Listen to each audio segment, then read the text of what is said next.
Hello, I'm Jordan, and welcome back to The Hidden Cup. We have a slight change of plans today. Originally, we were going to be discussing a tarot reading I did about whether or not the tarot is alive. We've delayed that for now because I want to wait until I can do some proper video editing. Now, I do plan on keeping these videos as simple and straightforward as possible, but for the one on the tarot reading, I do want to be able to edit in some clips of the card itself while I discuss some attributes of it and what it means. So today, instead, we're going to be discussing my first encounter with the I Ching, which happened yesterday.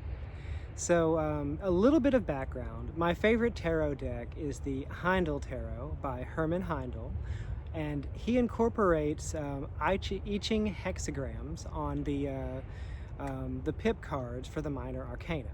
So I already have a little bit of experience with those based on my readings with that deck and the discussion of the I Ching hexagrams in Rachel Pollack's book about the deck. So with that in mind, it's been kind of bouncing around in my head for the past few months that I might need to look into the I Ching to learn more about it, at minimum to enhance my readings with the Heindel Tarot. A few weeks ago, though, I was discussing a few different esoteric topics with a good friend of mine, and he mentioned that he has actually been working with the I Ching for a few years, off and on, mostly when he had major questions that he wanted to address in his life and had some big decisions that he needed to make. He mentioned that he has always had very profound, life-changing results whenever he has interacted with the I Ching Oracle.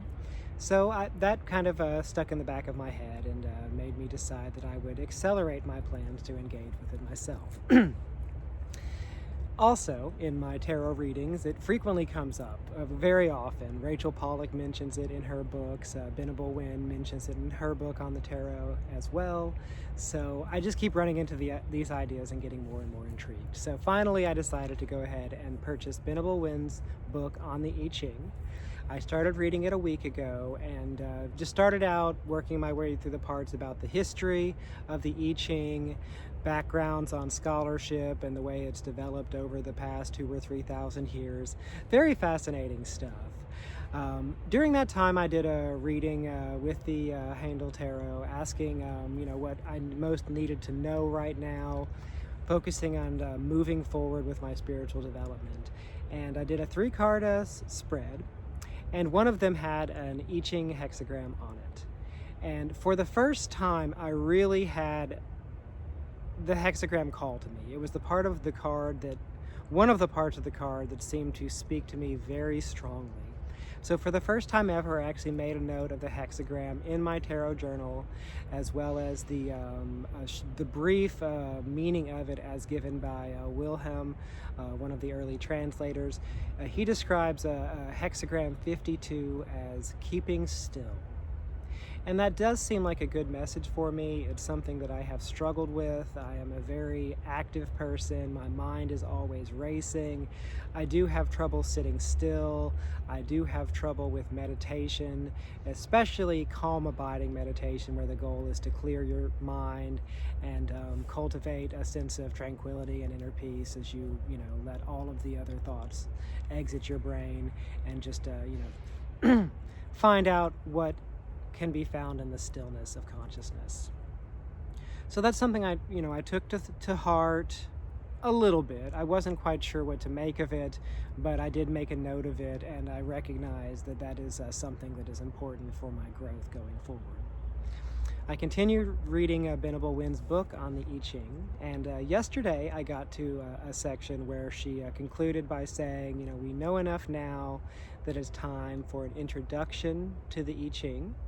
And she said that we would start by doing just a hello, essentially, and request one hexagram, and we would first read over the oracle entry for it, almost academically, just sort of as literature, looking at what it means on the surface level, and then reflect back on what it means for us specifically, why the I Ching chose that particular hexagram as our first encounter with it. So she said she recommended using what she called a non-traditional divination method for this first one that she said was based on I think she said 14th century method that she had read about, where basically instead of using 3 coins, you use 1. Heads indicates a yang line and tails indicated yin, or possibly vice versa. At any rate, so I set up the space, tried to center myself, I introduced myself to the deck, and for my first question, I introduced myself to the oracle, and for my first question I said, what lesson do I most need to learn right now? Just open-ended like that. And I started flipping and writing down yin or yang based on the results I got, starting bottom and working my way up to the top. And then I looked down at the finished hexagram that I had written there in my journal, and it looked familiar. And I looked it up, and it was mountain over mountain, which Venable Wind renders as listen to the wind.